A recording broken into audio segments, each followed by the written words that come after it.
Hello everyone दोस्तों, this is Sandeep Sharma और आज हम बात करने वाले हैं भागवत गीता के श्लोक नंबर 19 के बारे में। अभी तक हमने 1 से लेके 18 श्लोक पढ़ लिए हैं और उसमें हमने समझने की कोशिश करी कि किस श्लोक में क्या लिखा हुआ है स्पष्टता से एकदम, और एक एक सिंगल वर्ड हम पढ़ रहे हैं और समझने की कोशिश कर रहे हैं कि हर श्लोक के अंदर क्या लिखा हुआ, पूरी गहराई से उसको समझने की हम लोग कोशिश कर रहेंगे। अभी तक हमने देखा है कि लोग सिर्फ श्लोक को, एक एक श्लोक को, किसी किसी श्लोक को बता देते हैं, या कभी कभी देखा है मैंने वीडियो पूरे 2-2, 2.5-2, 3-3, 4-4 घंटे की एक एक वीडियो बना देते हैं पूरे एक चैप्टर के बने के, पूरे एक अध्याय के बारे में, यानी कि अध्याय नंबर 1, 2, 3 और 18, पूरे 18 अध्याय के बारे में एक एक वीडियो बना देते हैं। बहुत लंबी होते हैं जिससे कि इंसान सही से समझ नहीं पाते उस चीज़ों को, उन बातों को कि उसके अंदर क्या लिखा है। तो हम सोच रहे हैं, या शॉर्टकट में बता देते हैं लोग कि ये इसका व्याख्यान शॉर्टकट में, ये इसका अर्थ होता है, लेकिन हम चाह रहे हैं कि लोग इसके अर्थ को अपने हिसाब से समझे। मतलब वो हम पूरी एक एक वर्ड उस श्लोक के बारे में पढ़ दें और लोग उस चीज़ का अर्थ निकाल के बहुत अच्छे तरीके से, गहनता से उसको समझ सके कि उसके अंदर क्या लिखा हुआ है। उससे लोगों की नॉलेज अपने आप बहुत ही ज़्यादा बढ़ेगी और वो उसे बहुत ही अच्छे तरीके से समझ लेंगे। तो चलिए आज स्टार्ट करते हैं। श्लोक नंबर 19 का व्याख्यान क्या है। पांडव सेना की वह संग ध्वनि इतनी विशाल, गहरी, ऊंची और भयंकर थी कि उस ध्वनि से पृथ्वी और आकाश के बीच का भाग गूंज उठा। मतलब कि उस संघ की ध्वनि इतनी तेज थी कि जैसे बिजली कड़कती है ना, बिजली तो आवाज जो होती है, वैसे ही उनकी ध्वनि पूरी आकाश में गूंज गई। उस शब्द से अन्यायपूर्वक राजाओं को हड़पने वाले के और उनकी सहायता के लिए खड़े हुए राजाओं के हृदय विदीर्ण हो गए। तात्पर्य है कि हृदय को किसी अस्त्र शस्त्र से विदीर्ण करने से जैसी पीड़ा होती है, वैसे ही पीड़ा उनके हृदय में शंख ध्वनि से होगी। मतलब आप समझ सकते हो शंख की ध्वनि कितनी भयानक होगी। उस शंख ध्वनि कौरव सेना के हृदय में युद्ध को जो उत्साह था, बल था, उसको कमजोर बना दिया, जिससे उनके हृदय में पांडव सेना का भय उत्पन्न हो गया। संजय ये बातें धृतराष्ट्र को सुना रहे हैं। धृतराष्ट्र के सामने ही संजय का धृतराष्ट्र पुत्रों अथवा संबंधियों के हृदय विदीर्ण कर दिए। ऐसा कहना सभ्यतापूर्ण और व्यक्तिगत संगत नहीं मालूम देता, इसलिए संजय को धृतराष्ट्र तम ना कहकर तवक्नी नामक आपके पुत्र अथवा संबंधियों ऐसा कहना चाहिए था, क्योंकि ऐसा कहना ही सभ्यता है। इस दृष्टि से यह धृतराष्ट्र पद का अर्थ जिन्होंने न्यायपूर्वक राज्यों की धारणा किया, ऐसा लेना ही युक्ति संगत तथा सभ्यता पूर्वक मालूम देता है।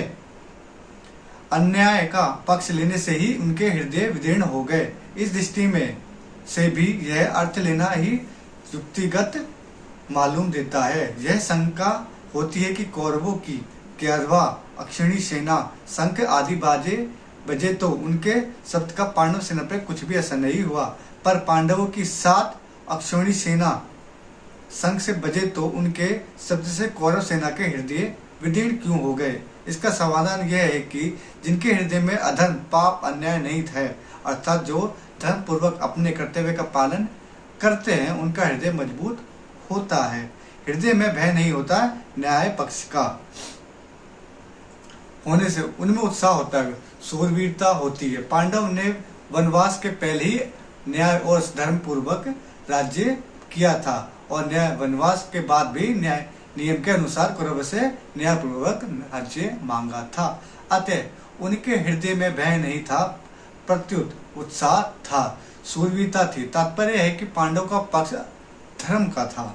इस कारण कौरवों की 11 अक्षौणी सेना के बाजे के शब्द का पांडव सेना पर कोई असर नहीं हुआ, परंतु जो अधर्म, पाप, अन्याय आदि करते हैं, उनके हृदय में स्वाभाविक ही कमजोर हो जाते हैं। उनके हृदय में निर्भयता, निसंकता नहीं रहती। उनका खुद का किया पाप, अन्याय ही उनके हृदय को निर्बल बना देता है, अधर्मों को खा जाता है। दुर्योधन आदि ने पांडव को न्यायपूर्वक मारने का बहुत प्रयास किया था। उन्होंने छल कपट से न्यायपूर्वक पांडवों का राज्य छीना था और उनको बहुत कष्ट दिए थे। इस कारण उनके हृदय में कमजोर, निर्बल हो चुके थे। तात्पर्य कि कौरवों का पक्ष अधर्म था, इसलिए पांडवों की 7 अक्षौहिणी सेना की संग ध्वनि से उनके हृदय विदीर्ण हो गए, उनमें बड़े जोर की पीड़ा हुई।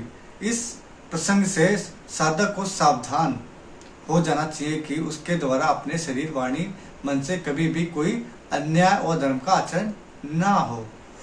अन्याय और अधर्म का आचरण से मनुष्य का हृदय कमजोर, निर्बल हो जाता है, उसके हृदय में भय पैदा हो जाता है। उदाहरण, लंकापति रावण से त्रिलोक की डरती थी।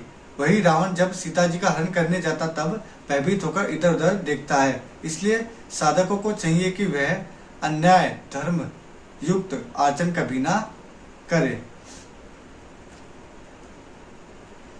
दुर्योधन पक्ष में 11 अक्षौहिणी सेना का होना सभ्यता स्वभाव संभव नहीं था, परंतु जब पांडव वनवास में चले गए तब दुर्योधन ने धर्मराज युधिष्ठिर की राज्य करने की नीति अपनाया। जैसे युधिष्ठिर जी ने अपना कर्तव्य समझकर प्रजा को सुख देने के लिए धर्म और न्यायपूर्वक राज्य करते थे, ऐसे ही दुर्योधन ने भी अपना राज्य स्थापित करने के लिए, अपना प्रभाव जमाने के लिए प्रजा के साथ युधिष्ठिर के समान बर्ताव किया।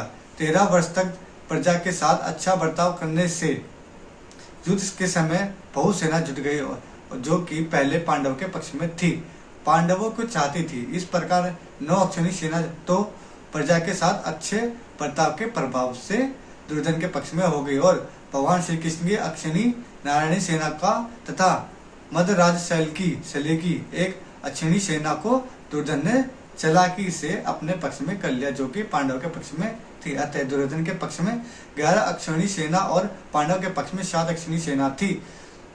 सुन बीच 10 कंधार देख, आवा निकट जाति के वेश, जाके दरसुर असुर देराही, निसी ना नींद दिन अन्न ना खाई। धृतराष्ट्र पहले श्लोक में अपने पांडु पुत्र के विषय में प्रश्न किया था, उसका उत्तर संजय ने दूसरे श्लोक में 19वें श्लोक तक दे दिया। अब संजय भागवत गीता प्रकाट्य प्रसंग आगे के श्लोक में आरंभ करते हैं।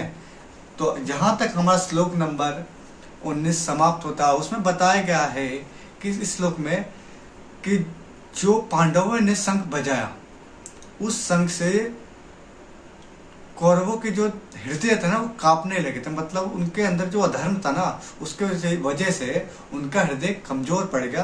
क्योंकि कभी भी आप ये देखिएगा, अगर आप किसी चीज की चोरी करते हैं या आप कोई गलत काम करते हैं तो आपसे कोई सवाल जब आपको कोई कुछ भी हल्का सा भी चीज आपको बहुत डरा देती है, यानी कि आपका हृदय कमजोर कर देती है। चाहे कितना भी बलवान व्यक्ति क्यों ना हो, उसको कमजोर कर दे। लेकिन आपने अगर गलत नहीं किया है, ये आप अपने एक्सपीरियंस देखा, अगर आपने कभी गलत किया नहीं है तो आप कहीं भी झुकेंगे नहीं, ना आपको हल्का सा भी भय लगेगा।